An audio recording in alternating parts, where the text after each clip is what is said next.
एक छोटे से गांव में रघुनाथ नाम का एक मेहनती किसान रहता था। उसके पास थोड़ी सी जमीन थी, लेकिन दिल बहुत बड़ा था। उसके परिवार में उसकी पत्नी कविता और बेटा अर्जुन था। कविता, खाना बनने में कितना समय लगेगा? रोज मुझे देर हो जाती है। मैं सुबह से चूल्हे में लगी हूँ, सब काम अकेले करती हूँ। 15 मिनट और लगेंगे।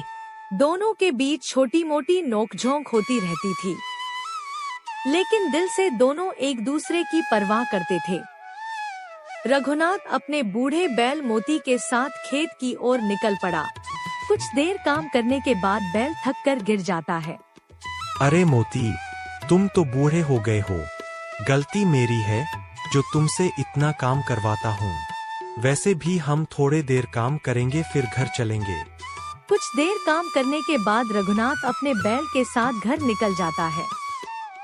रास्ते में रघुनाथ के मन में नए बैल खरीदने का विचार आया। रात को कविता बोली, अभी नए बैल खरीदने की क्या जरूरत है? अगर यह काम का नहीं रहा तो इसे कसाई को बेच दीजिए। कविता, मोती ने सालों हमारी सेवा की है, मैं इसे कभी नहीं बेचूंगा। उस रात दोनों के बीच काफी बहस हुई, लेकिन रघुनाथ ने मन बना लिया। कल सुबह रघुनाथ दूसरे गांव की तरफ निकल गया। जब वहां पहुंचा तो उसे 2 जवान बैल दिखते हैं, तो रघुनाथ व्यापारी के पास गया और बोला, मैं आपके दोनों बैल खरीदना चाहता हूँ। ठीक है, दोनों मिलाकर 12,000 रुपए हो गया। लेकिन मेरे पास 11,000 रुपया है। ठीक है, ले जाओ। रघुनाथ ने अपनी सारी जमा पूंजी दे दी। फिर वो घर की ओर निकल जाता है। कुछ देर बाद घर पहुंच जाता है। यह देखो, मैं 2 नए बैल ले आया हूँ, बताओ कैसे है? ये बैल तो काफी जवान और मजबूत है, ये बहुत महंगा होंगे। हाँ, सही बोल रही हो, ये बैल जवान और मजबूत है। मैं अपनी सारी जमा पूंजी इन बैलों में लगा दिया हूँ कि अपनी खेती अच्छी हो सके। तो फिर यह पुराने बैल को किसी कसाई से बेच दो। यह बैल मैं कभी नहीं बेचूंगा, जब तक जिंदा हूँ तब तक यह बैल हमारे साथ रहेगा। ठीक है, इतने पैसे दे दिए, अब बीज के लिए क्या करेंगे? इसकी चिंता तुम मत करो, मैं सेठ गोपाल दास के पास जाऊंगा और उनसे उधार ले लूंगा, और थोड़े पैसे सेठ से लेकर मैं खेत में पानी ले लूंगा। शाम ढल चुकी थी। आसमान में काले बादल छा गए थे।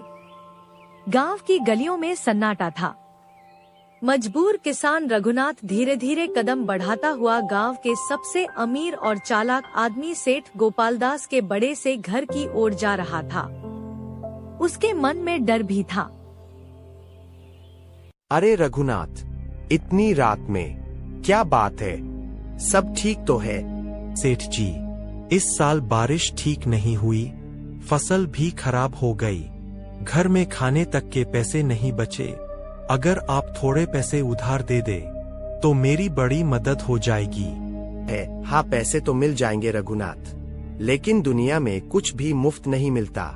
रघुनाथ की आंखों में बेपसी साफ दिखाई दे रही थी, लेकिन सेठ गोपालदास की आंखों में सिर्फ लालच चमक रहा था। आप जो कहेंगे मैं मान लूंगा सेठ जी। अच्छा, तो सुनो, तुम्हारे पास जो 2 नए और ताकतवर बैल है ना, उन्हें मेरे पास गिरवी रखना होगा। सेठ जी, वो बैल तो मेरी खेती का सहारा है, अगर वो भी चले गए तो मैं खेती कैसे करूंगा? सेठ गोपालदास ने ठंडी हंसी हंसी। उसे पता था कि मजबूर रघुनाथ के पास अब कोई और रास्ता नहीं था। सोच लो रघुनाथ, पैसे चाहिए तो बैल गिरवी रखने होंगे, वरना खाली हाथ वापस जाओ। कुछ पल के लिए वहां गहरा सन्नाटा छा गया। रघुनाथ की आंखों में आंसू आ गए, लेकिन अपने परिवार के बारे में सोचकर उसने भारी मन से फैसला लिया। ठीक है सेठ जी, मैं अपने दोनों बैल गिरवी रखने को तैयार हूँ। सेठ गोपालदास के चेहरे पर शैतानी मुस्कान आ गई। उसे पता था आज एक गरीब किसान उसकी चाल में फंस चुका है।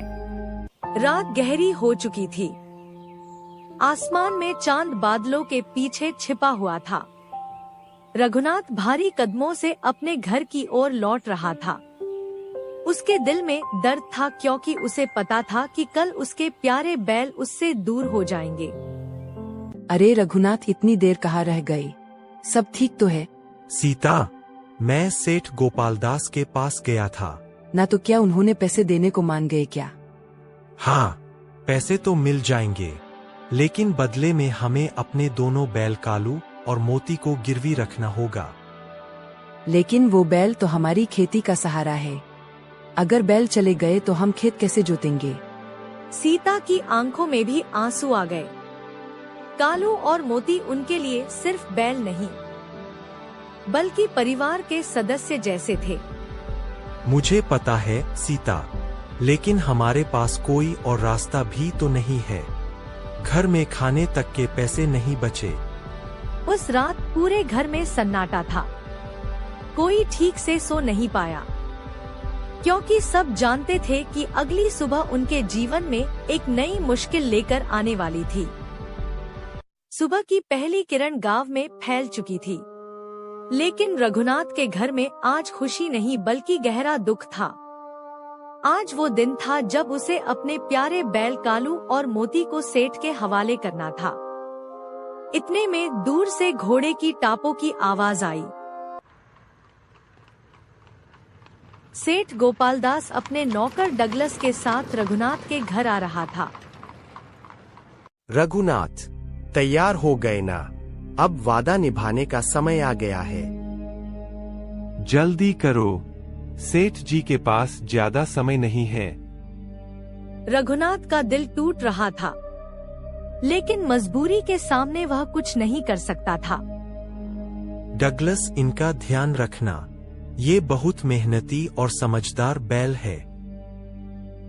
अब ये सेठ जी का है, इनका क्या करना है वो हम जानते हैं। डगलस ने रस्सी पकड़ी और कालू और मोती को ले जाने लगा। बैल भी जैसे अपने मालिक से दूर नहीं जाना चाहते थे। वे बार बार पीछे मुड़कर रघुनाथ और उसके परिवार को देख रहे थे।